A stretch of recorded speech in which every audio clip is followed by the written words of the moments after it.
Yo, what is good, everybody? It's your boy Golden Falls, Golden What If, whatever you want to call me, and I'm back with a brand new What If. What if Deku was Muzan Kibutsuji Reincarnated? And this has been requested countless times since I made my What If Deku was a reincarnation of Akaza, which was like 3 months ago or something like that. So I'm finally here with part 1 of this What If. And if you enjoy, please leave a like and subscribe. It will tell me if you really enjoy it. And please leave a comment down below any future suggestions. And yeah, I'm not going to waste any more of your time. And we're going to get right into this What If. Let's get it. There was once someone that people deemed as the king of the demons. One that created demons in the world and made them do unspeakable things. And his end goal was to be a perfect being. That being was then killed by a group of people called demon slayers. But when his soul left his body, his being was created into someone far different than what he once was. Mom, I finally get to know what my quirk is. I can't wait. This young boy was Izuku Midoriya, and the day he found out what his quirk was the day everything in his life changed. Well, Miss Midoriya, it seems your son has a quirk called the Demon King. It seems he will have increased strength, regeneration, endurance, and many other future abilities. Even the ability to give others the abilities of a demon, weaker than himself. But one flaw is he is extremely weak to the sun. So much so that if he's in the sun, he will get severe burns. And I'm not quite sure when this will start occurring, but from my data, it seems to be in the next couple days. Wow, Izuku, your quirk is so strong. As Inko says this, she begins to think that what happens if her son becomes a monster because of this quirk. Midoriya then starts wearing sun-resistant clothing, and it helps him from getting hurt by the sun. But he still needs to be careful when he goes outside. A week after getting his quirk, he was laying in his bed, and his mother walked over to him and began to tuck him in. But when she did so, he saw his eyes turn a red. She looked into them and saw death and destruction of his past life, enough to make her go mad. The next morning, he walked to the kitchen and saw a note, and it said, "I'm really sorry, Izuku, but I can't be around you anymore. Please don't give up on your dreams because of my decisions, and I have made arrangements with Bakugo's mother to take you in." 5 minutes of crying pass, and a knock at the door occurs, and it's Bakugo's mom. And she takes him in, comforting him, telling him that he did nothing wrong and that his mother just needs time to herself, but that he will always be part of their family. She says this with a smile, but knows that Inko was just so terrified of him that she left before she would attempt to even hurt him, because she would never want to actually hurt her son. For a day, Izuku cried, and Bakugo tried to cheer him up, but nothing worked. Till one night, Izuku was sleeping, and in his dream, someone spoke to him. "Izuku Midoriya, so you are my reincarnation. How pitiful. You don't seem to have a selfish wish or a bad thought in your entire being. So you will never truly know what power you hold." He wakes up screaming, and the Bakugo family comforts him as parts of his body turn from these mouth-looking things, as well as his bones bulging out of his body, slowly go back to normal without being seen. All the way until he was about 10 years old. He never really understood his quirk, but he just knew that he was stronger, faster, smarter, had more endurance than everyone else. But as he got older, as well, he began to look down on people who had no drive to become strong, or no drive to not be weak in general. He was even caught scolding and berating a kid for saying that he wants to be a hero, but he doesn't want to work for it.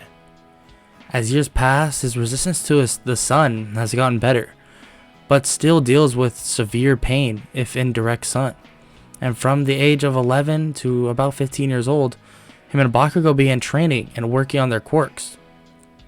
And Midoriya learned that he has full control of his body even on a molecular and cellular level, being able to shapeshift and change other parts of himself and use it as a weapon. Bakugo and Midoriya are really close friends, and anytime someone calls Midoriya a freak or that he's cursed, Bakugo would always have his back and make sure that person would shut up. The day then came for their teacher to announce what careers they should consider. Hello class, I would hand out career aptitude tests, but I know all of you want to go the hero route. As he says this, he throws all the papers into the air. We actually have 2 people applying to UA, both Midoriya and Bakugo. Bakugo stands on his desk, pledging that both him and Izuku will be the first from this run-down middle school to go there, and not only that, they will easily be the top students and then the top heroes. The other kids try to say something, but Bakugo cuts them off, calling them extras, and that they'll be some sidekick to some D-lister. Midoriya laughs at this, and everyone is about to say something, but he sends this killing aura towards them as his eyes turn a lighter red than his normal dark red eyes, and his veins in his eyes begin to show. Everyone shuts up in an instant, and they begin shaking in fear. The class ends, and Bakugo and Midoriya head home.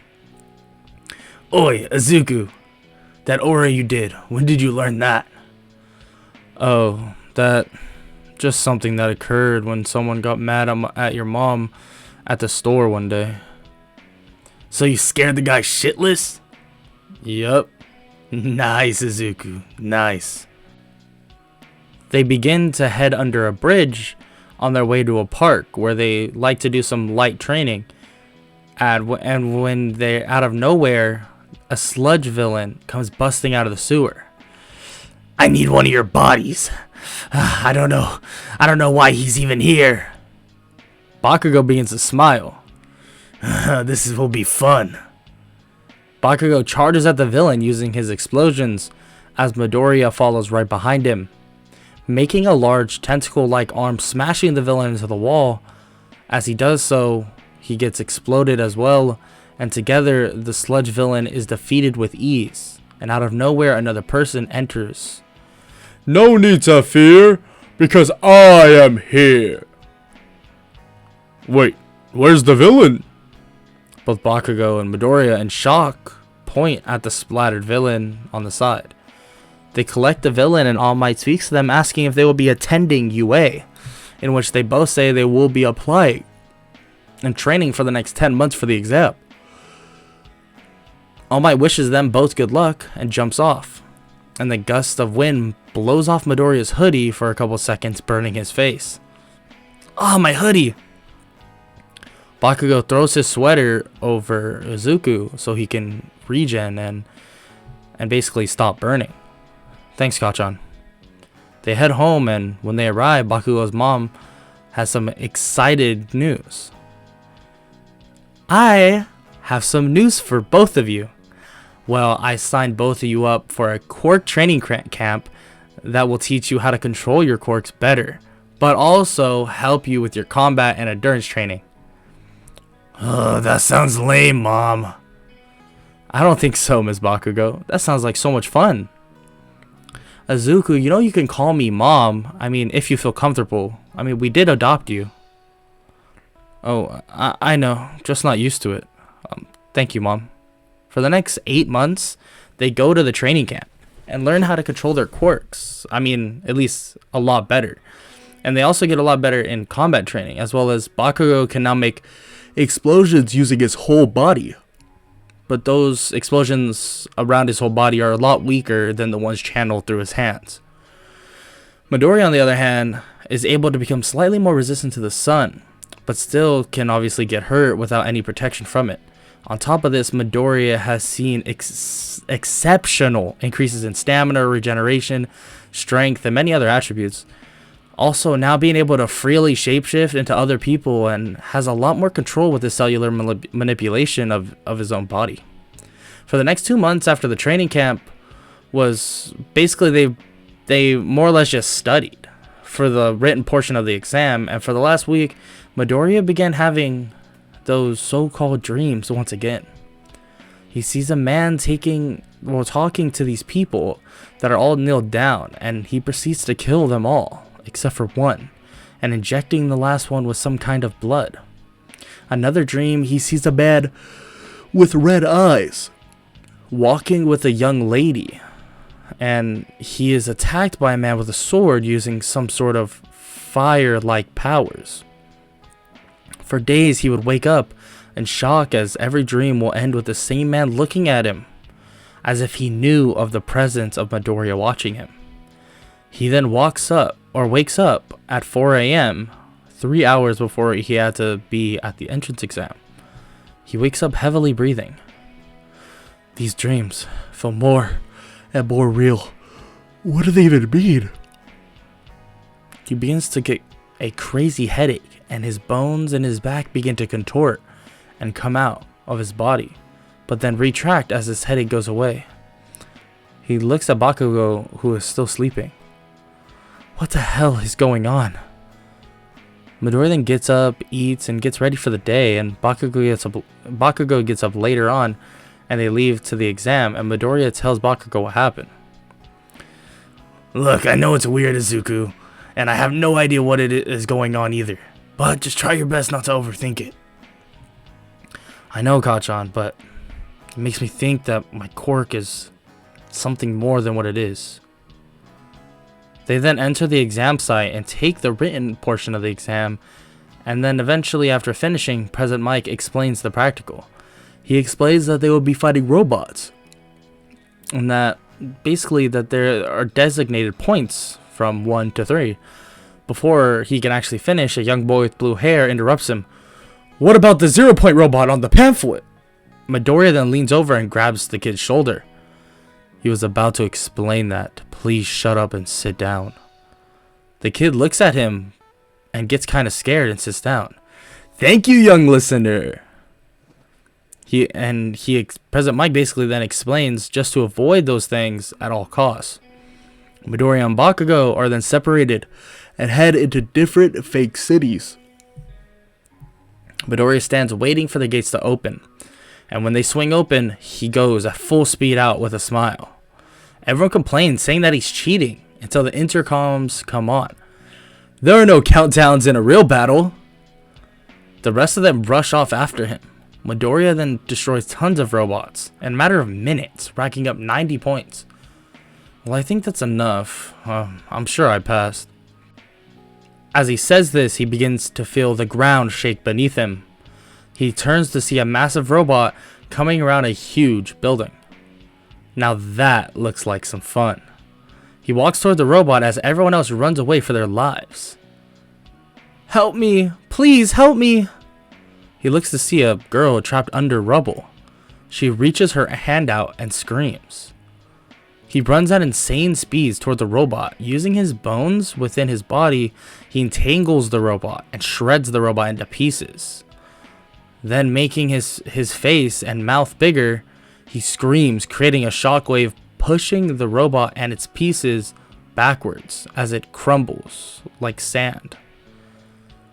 Midoriya then pushes the robot off the girl. Hey, can you stand? No, I don't think I can. Midoriya picks her up and carries her to Recovery Girl. And then Midoriya, about to leave, is stopped. Wait, what's your name? Oh, Izuku Midoriya. I'm Mina Ashido. Thank you for saving me. Just doing what a hero should be doing. He walks away and just heads back to the front of the exam site to see Bakugo. Took you long enough, nerd. Let's go. They then talk about how they did, and they both say that they definitely passed, but the real question is if they got first in the entrance exam or not. A week passes, and they both get a letter from UA, and they basically just open them at the same time, seeing All Might. He says that he is the new teacher at UA and that Bakugo got 110 points. And on Izuku's message, he said he got 90 points. Ha! I did better than you, nerd. All Might then continues saying that there was a hidden portion of the exam called rescue points. And for basically Midoriya helping that girl, he got 60 more points, giving him a total of 150 points, making him the #1 student in the entrance exam. Midoriya then mocks Bakugo, saying the same thing he just said to him. He is then chased around the house by Bakugo while shots basically shooting explosions at him. The first day of UA arrives, and both Bakugo and Midoriya arrive at a massive door labeled as 1A. They both walk in to see that very few people are there. A boy with blue hair and a girl with pink skin. You, the one with the red eyes, I apologize for interrupting. And the Midoriya interrupts his apology, saying that it's fine and that he really just doesn't care. The girl with the pink skin runs over and hugs him from behind. Nerd, who is this extra? Ashida, why are you hugging me? Oh, sorry. I thank you again for saving me during the exam. No problem, but I told you, it's just what a hero would do. She smiles at him, but then he just responds with, well, I'm gonna go sit down now.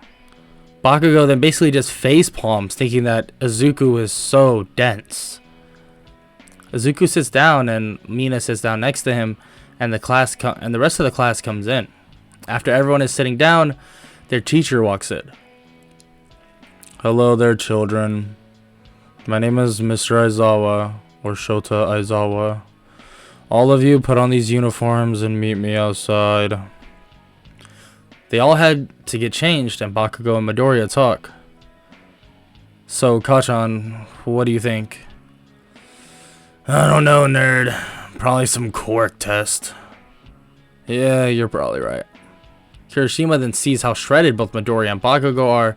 Bakugo tells him that they just put in a lot of work, but Midoriya could just not work out and still be shredded and have infinite stamina. Yeah, I mean, funny story. I did all this like stamina and conditioning type workouts, but I learned that I have infinite stamina anyways, so kind of wasting my time, but it's fine. Kirishima looks at him in shock, and they basically just walk to the training field. Aizawa stands waiting, and he throws a ball at Midoriya. You got first on the entrance exam, so go stand in that circle and throw it as far as you can using your quirk. Midoriya grabs the ball, walks to the circle. He cracks his neck and launches the ball with insane force, creating a shockwave. Aizawa then looks shocked. 2,500 meters? Good job, Midoriya. Nerd, throw that thing again. You didn't even try your hardest. You could have done more. Aizawa looks at Midoriya in shock, throwing him another ball, and Midoriya rolls his eyes. This time he launches the ball 10,000 meters without using any of his other abilities, only his pure strength.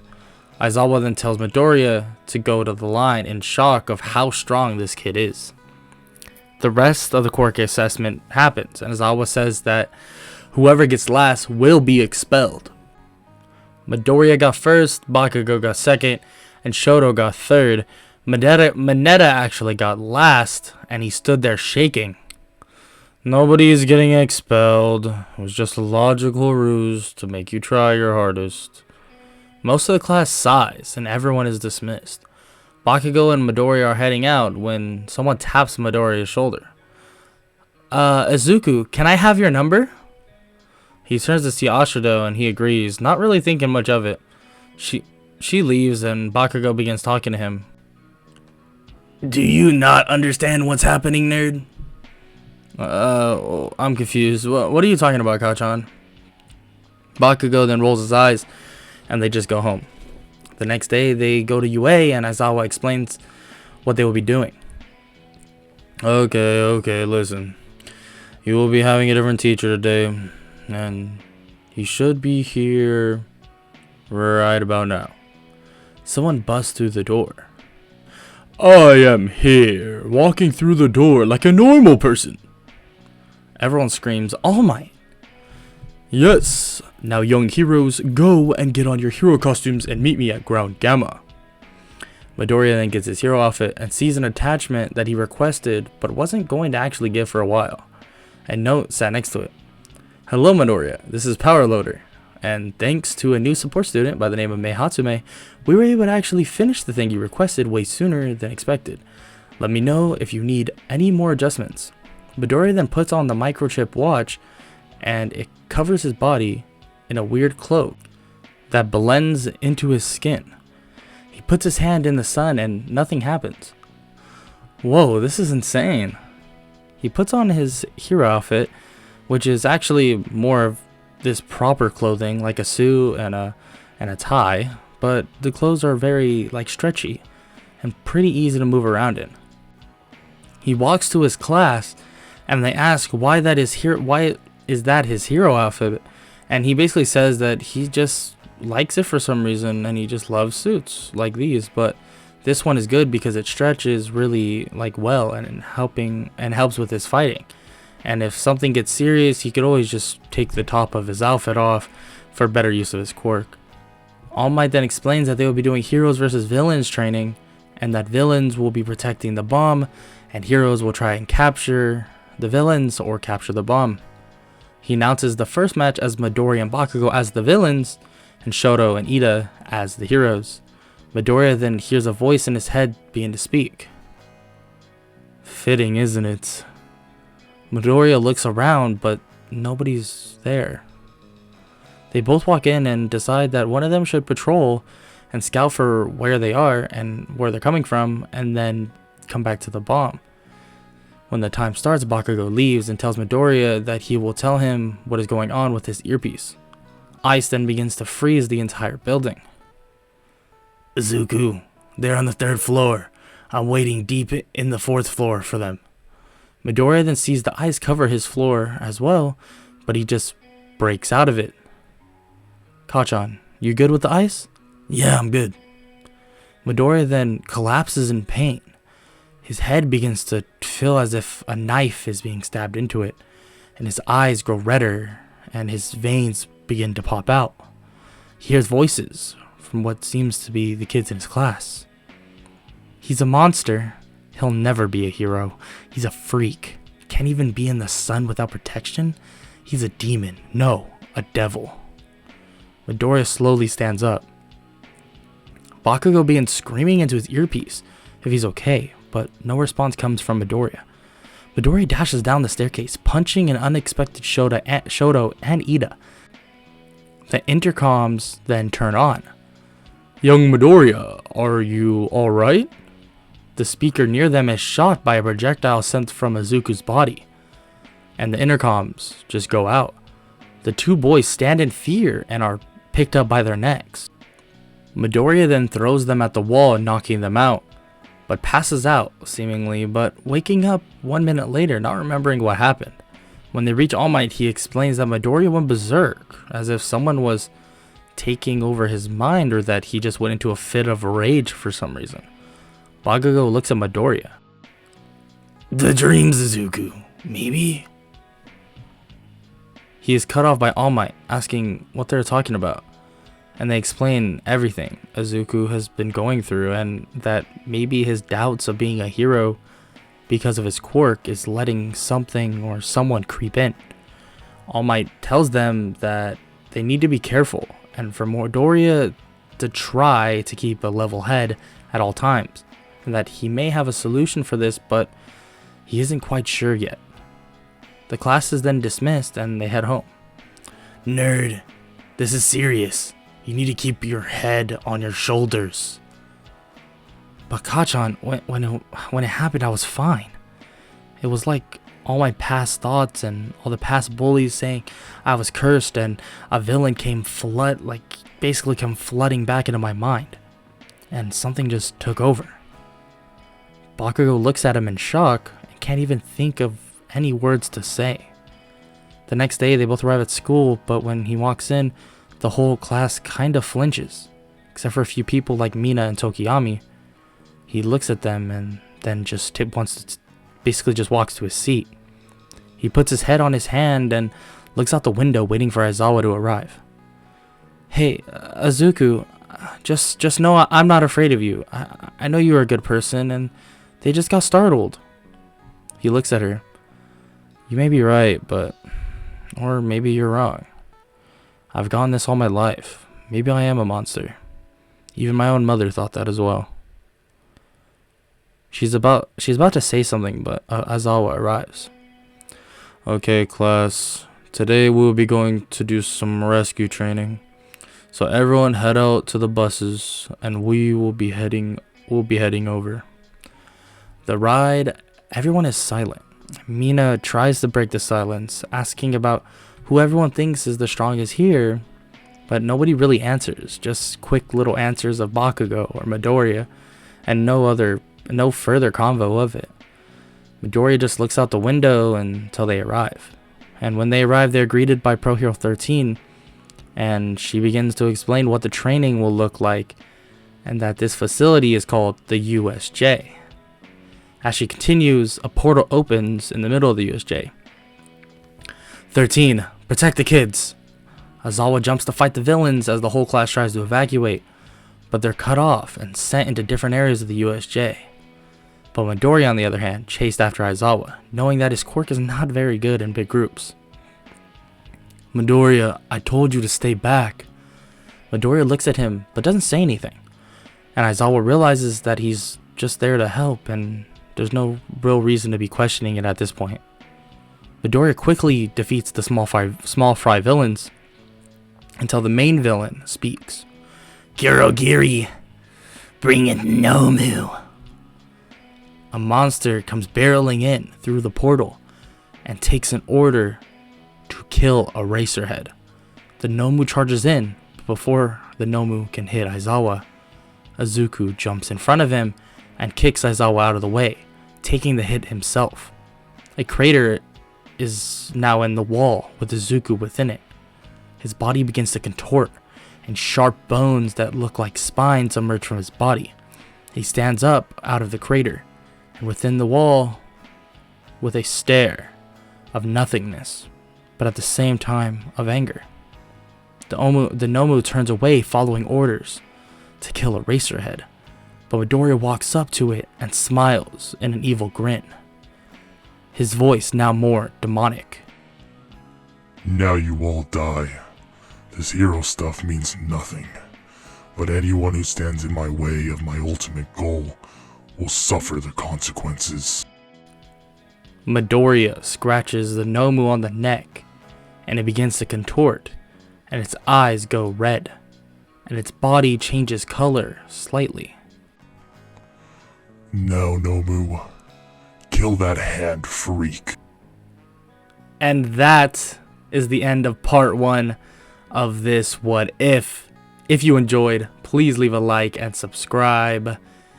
And make sure to comment down below any suggestions for future What Ifs, or maybe even this What If. I really hope you guys enjoyed. I had a lot of fun making part 1 of this What If, and I'm really excited for y'all to see what I have in store for future parts. If you want that part to come out as soon as possible, make sure to comment down below, and also like and subscribe. It supports me a crazy amount, and honestly at this point I'm astounded by the support I've already gotten, and I appreciate that so much. As well as make sure to check down in the description below for my other socials, sort of. I have my Discord down there. I have my Twitch, which I stream every Tuesday and Thursday, and also a GoFundMe that I'm helping fundraise for. And like I said, if you enjoyed, please leave a like and subscribe, and I hope all of you have an amazing day. Later.